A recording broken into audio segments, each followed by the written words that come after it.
बच्चों नमस्कार। हम लोग ट्रिग्नोमेट्रिक रेशियोज पढ़ रहे हैं। पिछले लेक्चर में हमने आपको इंट्रोड्यूस कराया था कि राइट एंगल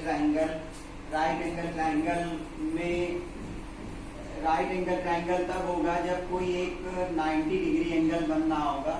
इसके बाद दो जो एंगल होते हैं वो एक्यूट एंगल होते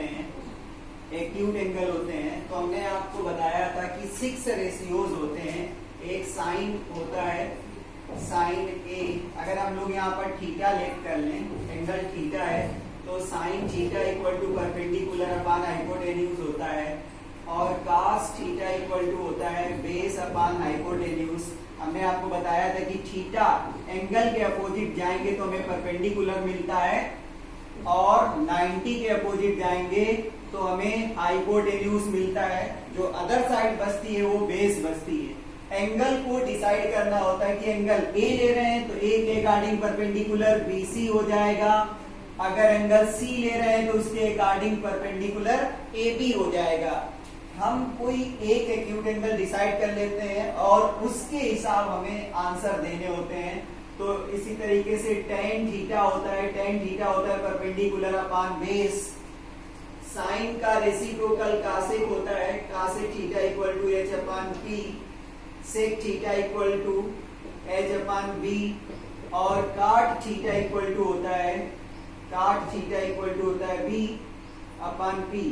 थीटा कोई फिक्स नहीं है। थीटा 10 डिग्री हो सकता है, 0 डिग्री हो सकता है, 100 डिग्री हो सकता है।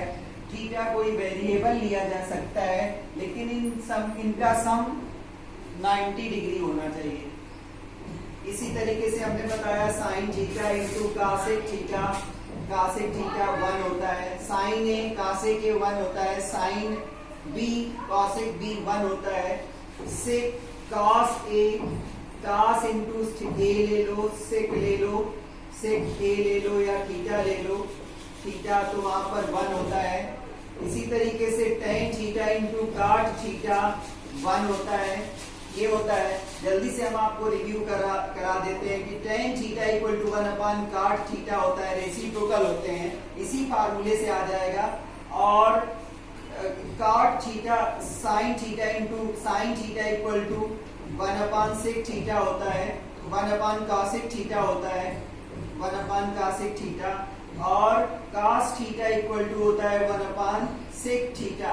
अगला जो tan थीटा को हम लोग ये भी लिख सकते हैं, क्योंकि tan theta equal to perpendicular upon base है, और परपेंडिकुलर को h से और बेस को भी h से डिवाइड कर दें तो इसका मतलब ये p अपान h बन गया, p upon h sine theta होता है। तो ये हो गया साइन थीटा अपान ये b अपान h है, और b upon h cos theta होता है, तो कास थीटा हो गया। तो tan theta is equal to sine theta upon cos theta. एक आइडेंटिटी हो गई। इसी तरीके से कॉट थीटा को हम लोग लिख सकते हैं b अपान h, b को b अपान p होता है, b को h से और p को h से डिवाइड करें तो b अपान h आया। Base upon hypotenuse cos theta होता है, cos theta upon p upon h sine theta होता है। तो इस तरीके से काट थीटा की वैल्यू हो गई cos theta upon sine theta. तो इस तरीके से आपको पता चला काट की वैल्यू ये है और tan ये रेसिप्रोकल हो जाएगा। इस हिसाब से हमने और फार्मूला बताया था h equal to p square root over plus b square, और b equal to root over h square minus p square. हमने बताया था p equal to h square minus b square. तो ये बेसिक फार्मूलेज हैं, और इन्हीं फार्मूलों पर ये इस एक्सरसाइज के क्वेश्चन सॉल्व होने वाले हैं। तो अब मैं आपको इम्पोर्टेंट क्वेश्चन सॉल्व करवाता हूं। आप मेरे साथ लगे रहिए अंत तक, आपको सॉल्व करना समझ में आ जाएगा। मेरे वीडियो को अंत तक देखना ना भूलिए, और मेरे चैनल को सब्सक्राइब और बेल आइकन दबाना ना भूलिए, ताकि जो मैं नए वीडियो डालूं अपलोड करूं तो वो आपके पास लिंक आती रहे। बच्चों अब एक क्वेश्चन है कि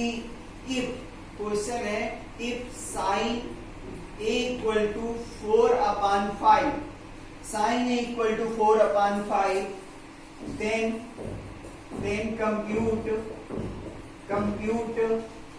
compute cos a और tan a। तो हम लोग को ये सॉल्व करना है बच्चों, क्या करना है, cos a निकालना है। गिवन क्या है, sin a, मतलब sin ट्रिग्नोमेट्रिक रेशियो है, उसकी किसी दो साइड का रेशियो दिया गया है और किसके लिए दिया गया है, एंगल A के लिए दिया गया है। तो हम एक राइट एंगल ट्राइंगल बनाएंगे और राइट एंगल ट्राइंगल में यहाँ A रखेंगे क्योंकि इसके लिए डिसाइड करना है। और राइट एंगल ट्राइंगल है तो यहाँ B होगा और B पर हम इसको 90 डिग्री बना दें, ABC हो गया। अब क्योंकि A के लिए है तो एंगल A के जस्ट अपोजिट आप जाओगे तो परपेंडिकुलर मिलेगा। हाइपोटेन्यूज आपका फिक्स होता है, 90 के अपोजिट जाओगे तो आपको H मिलेगा। और बचा क्या, अब आपको बेस बचा, तो बेस बचा तो परपेंडिकुलर क्या है, परपेंडिकुलर BC है, बेस क्या है, AB है और H क्या है, AC है। अब उसमें आपको पता क्या क्या है, साइन का क्या मतलब होता है, साइन ए का मतलब क्या होता है, perpendicular upon hypotenuse. Perpendicular upon hypotenuse दिया हुआ है 4/5। बच्चों ये 4/5 की दो साइड्स का रेशियो दिया गया है, ये 16/25 हो सकता है या 12/15 हो सकता है या 20/25 हो सकता है। ये कोई भी साइड की लेंथ हो सकती थी, उसको सिंप्लीफाई करके साइन एक साइड्स का रेशियो 4/5 आया। तो हम लोग यहाँ पर क्या करेंगे, परपेंडिकुलर को 4K लेट कर लेंगे, कोई एक कांस्टेंट लेके, और बेस हमें नहीं पता है, निकालना है, और हाइपोटेन्यूज को हम 5K लेट कर लेंगे। आप ना भी लेट करो तो भी चलेगा, लेकिन सबसे अच्छा तरीका यही है क्योंकि हमें ये फिक्स वैल्यू नहीं पता, ये रेशियो है और सिंप्लीफाई करने के बाद आया है। तो अब हमें इसमें अननोन वैल्यूज बेस है और बेस का फार्मूला हम लोग अप्लाई करेंगे, तो इसको अप्लाई कर दीजिए। तो बेस इक्वल टू √h² और h की value 5K whole square minus perpendicular square 4K²। तो इसका हम लोगों ने 25K² माइनस 16K² आया। तो इस तरीके से जो बेस मिला हमें वो मिला माइनस करके 9K² और इसका स्क्वायर रूट निकाल लेंगे तो अंडर रूट ये 3K होल स्क्वायर लिखा जा सकता है। तो कुल मिला के इसकी वैल्यू 3K आ गई। तो अब आपने ये कैलकुलेट कर लिया।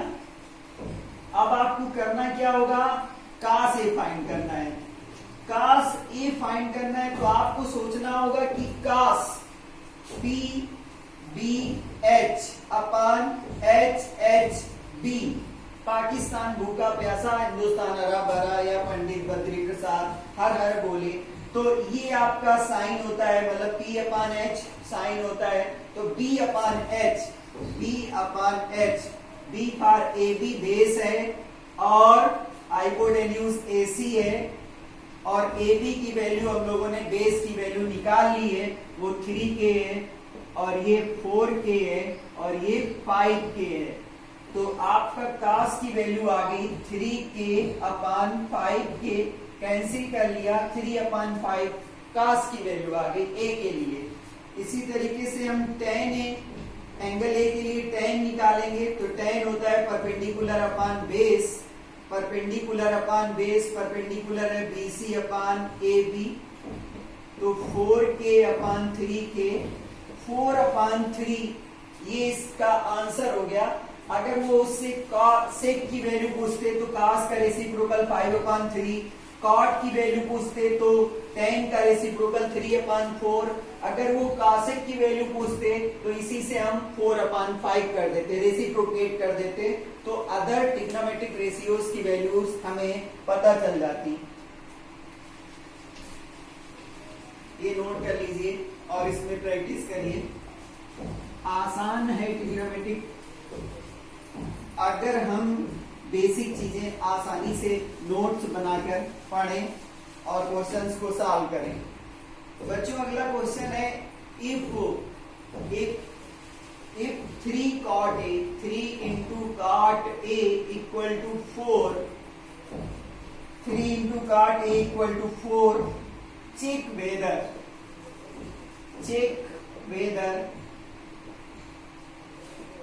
whether 1 minus tan square A upon 1 plus tan square A equal to cos square A minus sin square A are not।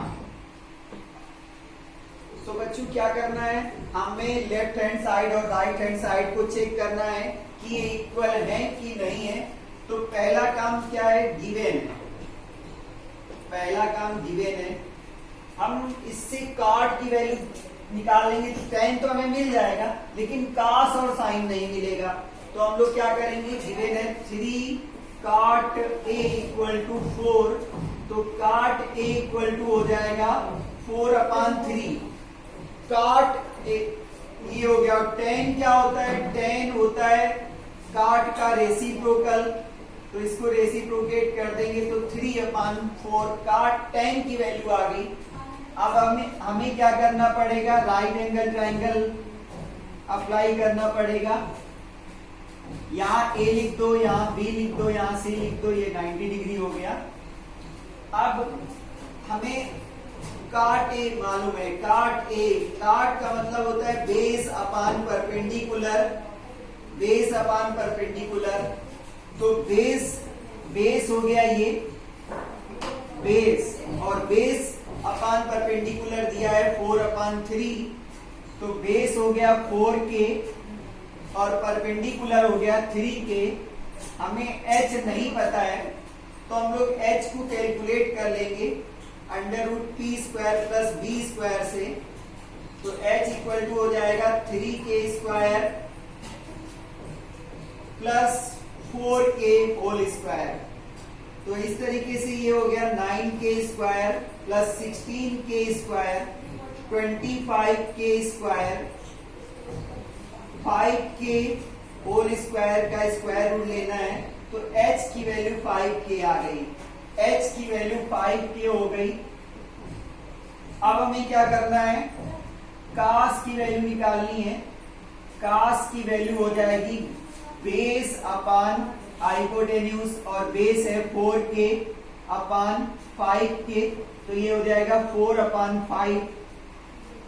और साइन की वैल्यू निकालनी है, साइन ए की perpendicular upon base equal to perpendicular upon hypotenuse equal to perpendicular 3K upon 5K, ये हो गया 3/5। तो इस तरीके से सारी वैल्यूज हम लोगों ने निकाल ली। और अब हम लोग लेफ्ट हैंड साइड को सॉल्व करें। लेफ्ट हैंड साइड में दिया हुआ है 1 minus tan square A upon 1 plus tan square A। तो यहाँ पर हम लोग क्या करेंगे, 1 minus tan square, tan A की वैल्यू है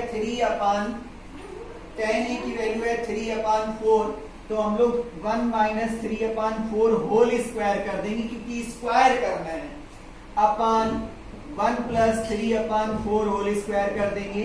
तो ये हो जाएगा 1 माइनस 9/16 और 1 प्लस 9/16।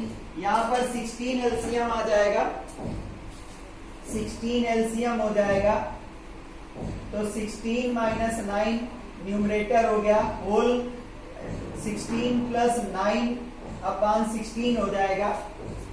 तो इस तरीके से इसका जो आंसर आया 16 माइनस 9 7/16 इंटू 16/25 हो जाएगा।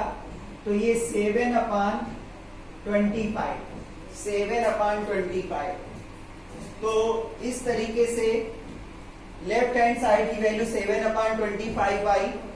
अब हम लोग राइट हैंड साइड की वैल्यू निकालेंगे। अगर राइट हैंड साइड की वैल्यू सेम आई तो हम लोग लिख देंगे yes it is equal, otherwise no.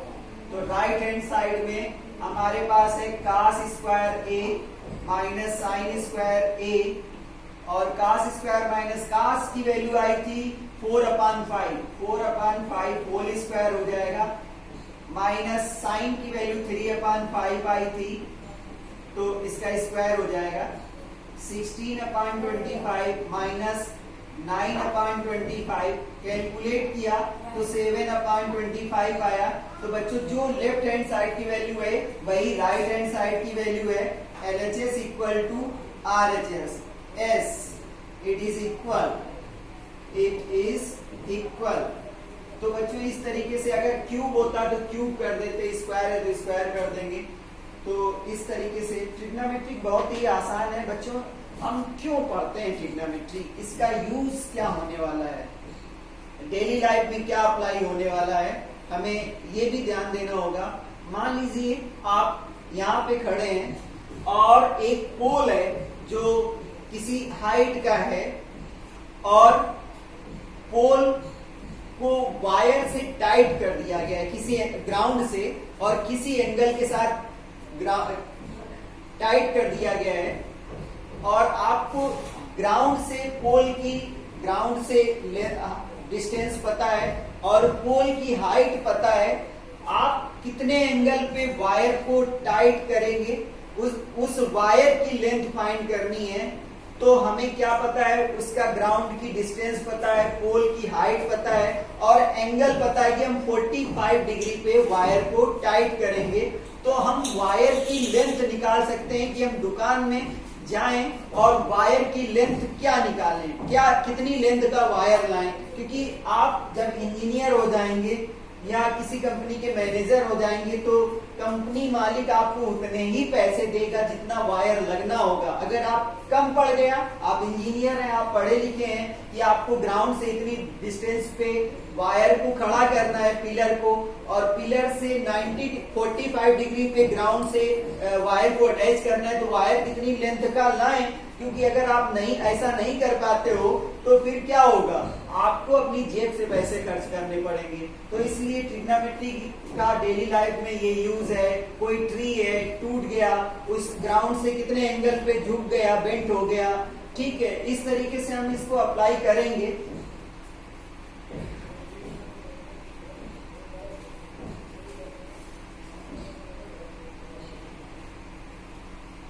बच्चों अगला क्वेश्चन है कि if tan theta equal to a upon b, tan theta equal to a upon b, find the value of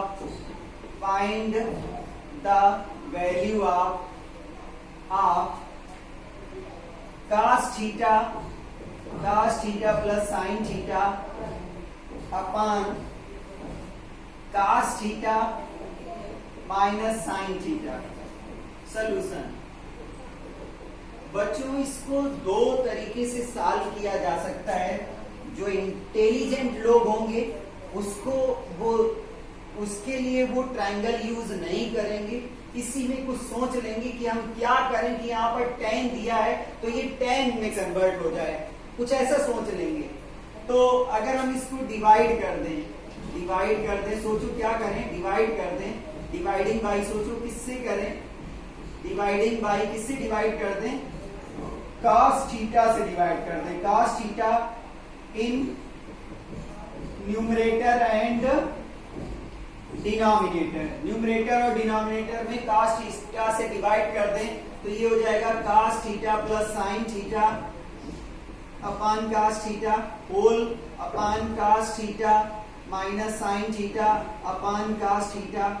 तो ऐसा करने से क्या होगा, cos theta upon cos theta मिलेगा plus sine theta upon cos theta मिलेगा, और cos theta upon cos theta मिलेगा minus sine theta upon cos theta मिलेगा।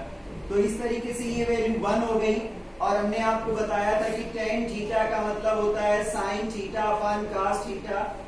तो इस तरीके से tan में कन्वर्ट हो गया 1 plus tan theta upon 1 minus tan theta.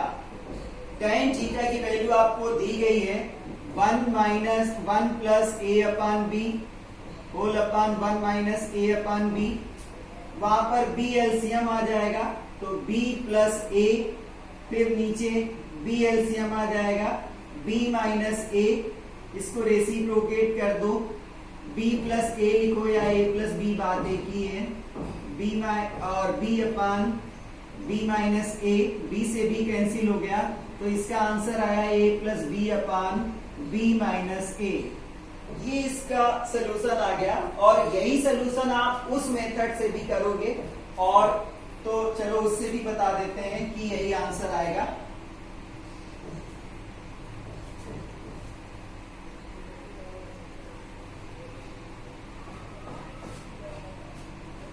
हम थीटा के लिए इसको सॉल्व करें। थीटा यहाँ पे लिख दीजिए, कोई एंगल है, कोई भी वैल्यू है, थीटा है। अब इसको पी क्यू आर लिख दें, कुछ भी लिख दें, नेम होना चाहिए, राम श्याम सीता गीता कुछ भी हो सकता है। अब tan का मतलब होता है tan theta equal to perpendicular upon base होता है, तो परपेंडिकुलर a हो गया और बेस b हो गया, तो ये ऑलरेडी वेरिएबल है तो इसको हम a और b ही रहने दें, और h की वैल्यू को हम सॉल्व कर लें तो under root P square plus B square हो जाएगा, तो h इक्वल टू क्या हो जाएगा, under root A square plus B square. अब हम लोग साइन थीटा निकाल लें, sine theta p upon h होता है, तो p की value a upon under root A square plus B square हो जाएगा। cos थीटा निकाल लें तो b अपान h होता है b base upon hypotenuse under root A square plus B square है, तो under root A square plus B square है। अब हम लोग क्या करेंगे, हमें फाइंड करना था value cos theta plus sine theta upon cos theta minus sine theta, इससे भी वही आंसर आएगा। cos थीटा की value b upon under root A square plus B square plus a upon under root A square plus B square whole upon b upon under root, value put कर दो, A square plus B square minus A upon under root A square plus B square. LCM आ गया under root A square plus B square, तो ए plus B numerator में बचा, यहाँ भी वही LCM आया ए स्क्वायर प्लस बी स्क्वायर, यहाँ पे बी माइनस ए हो गया। अब इसको रेसिप्रोकेट कर दो, रेसिप्रोकेट कर दो, तो बच्चों है ना वही आंसर आ गया a plus B upon b minus A. अब आप सोचो कि इसमें टाइम ज्यादा लगा, जिसमें अगर कम लगता है आपको समझ में आना चाहिए, आप किस तरीके से सोच रहे हो ये आप पर डिपेंड करता है, क्योंकि बच्चा टीचर से ज्यादा इंटेलिजेंट होता है, वो कई तरीके से सोच सकता है, क्योंकि उसका हेल्दी माइंड होता है, जवान माइंड होता है। अब हम लोग तो बुढ़े हो चले।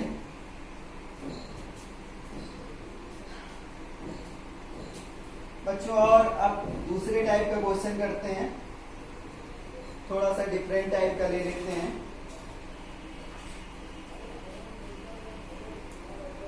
इसमें गिवन है कि A and B are acute if angle A and B are acute A and B are acute angles such that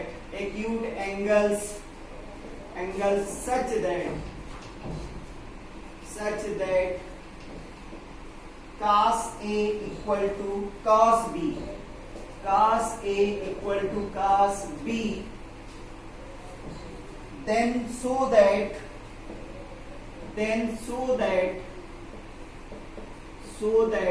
angle A equal to angle B।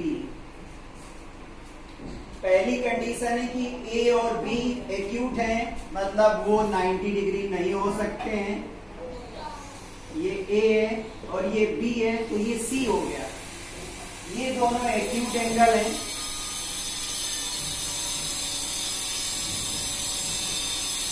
हम दो ट्रायंगल बना लेते हैं, दो ट्रायंगल बना लेते हैं।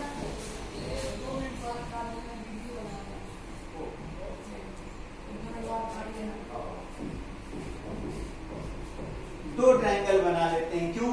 क्योंकि ए और बी एक्यूट एंगल हैं और एक्यूट एंगल है और हमें गिवन क्या है, cos ए गिवन है, मतलब एक बार cos को ए के लिए एक्सप्लेन करना है और एक बार cos को b के लिए एक्सप्लेन करना है। अगर हम a के लिए एक्सप्लेन करेंगे तो ये p हो जाएगा और ये h हो जाएगा और ये b हो जाएगा। तो फार cos a इक्वल टू क्या हो जाएगा, cos a के लिए क्या हो जाएगा, हम लोग इस ट्रायंगल को ले रहे हैं, cos a equal to base upon hypotenuse और बेस इसका क्या है AC, तो बेस AC है और इसका हाइपोटेन्यूज क्या है AB, तो cos A की वैल्यू A ये है AC अपॉन AB। अब अगर हम फार cos B की बात करें, cos B तो ये हो गया परपेंडिकुलर और ये हाइपोटेन्यूज और इस बार बेस ये हो गया। हमने बच्चों बताया था कि एंगल के अकॉर्डिंग परपेंडिकुलर और बेस चेंज होते रहते हैं, हाइपोटेन्यूज सेम रहता है। तो इस बार परपेंडिकुलर ये हो गया। अब की बार cos b की वैल्यू क्या हो जाएगी, फार्मूला वही होगा बेस अपॉन हाइपोटेन्यूज का, बट बेस इसका BC है, BC अपॉन हाइपोटेन्यूज हमेशा वही रहेगा, फिक्स AB रहेगा। अब हमें क्या गिवन है, अब हमें गिवन है cos A equal to cos B given है, cos A equal to cos B given है। तो cos A की वैल्यू हमारे पास AC अपान AB है और ये वैल्यू BC अपान AB है। बच्चों AB से AB कैंसिल हो गया, AC इक्वल टू BC आ गया, AC इक्वल टू BC आ गया। अभी ये दो ट्रायंगल की अब कोई जरूरत नहीं है क्योंकि ट्रायंगल तो एक ही था, मैंने एक्सप्लेन करने के लिए आपको दो ट्रायंगल बना रखे थे। अब आपको एक ही ट्रायंगल की जरूरत है, यहाँ पर C है यहाँ पर B है, क्योंकि कंफ्यूज हो जाओगे तो ट्रायंगल तो एक ही है। अब आपने क्लास 9th में पढ़ा था कि अगर साइड इक्वल हैं तो उनके अपोजिट एंगल भी इक्वल होते हैं। तो AC के अपोजिट एंगल B हो जाएगा AC के अपोजिट एंगल B हो जाएगा और BC के अपोजिट एंगल A हो जाएगा। दोनों क्या हो जाएंगे, इक्वल हो जाएंगे। तो AC के अपोजिट एंगल A और एंगल B इक्वल हो जाएंगे। तो क्यों इक्वल हुए, angles opposite to equal sides हैं, इसलिए ये अपोजिट हो गए। तो एक बच्चों इंटरेस्टिंग क्वेश्चन था, इस बार उन्होंने क्वेश्चन को बदल दिया कि ए और बी एक्यूट एंगल है, cos ए और cos बी को इक्वल कह दिया और इस बार उन्होंने प्रूव करवा लिया कि एंगल ए और एंगल बी क्या है, इक्वल है। तो हमें अगर बेसिक पता था कि अगर एंगल ए के लिए डिसाइड कर रहे हैं तो परपेंडिकुलर उसके सामने वाला हो जाएगा, एंगल बी के लिए डिसाइड कर रहे हैं तो उसके सामने वाला परपेंडिकुलर हो जाएगा, चेंज हो जाएगा। तो बच्चों इस तरीके से हम लोग सॉल्व कर सकते हैं। एक लास्ट क्वेश्चन हम आपको और करवा रहे हैं, इसके बाद आप सॉल्व करिए और कोई भी डाउट है आप हम आपको व्हाट्सएप नंबर दे रहे हैं, आप उसमें पूछ सकते हो या फिर आप हमें कमेंट बॉक्स पर कमेंट कर सकते हो, हम आपको आपकी हेल्प जरूर करेंगे। 9889304540 ये मेरा व्हाट्सएप नंबर है। लास्ट क्वेश्चन हम आपको करवा रहे हैं, इसके बाद करिए। In A D ABC right angle at A, ABC is right angle triangle at A पे राइट एंगल है, A पे राइट एंगल है। if tan C equal to √3, tan C equal to √3, then find sin B cos C plus cos B sin C। तो बच्चों इस बार हम लोग फिर से दो ट्रायंगल बनाएंगे। एक बार C के लिए C, अब पहले हमें गिवन क्या है वो चेक कर लेते हैं। पहले हमें गिवन क्या है, उसके बाद हमें ट्रायंगल की तीनों साइड पता होनी चाहिए।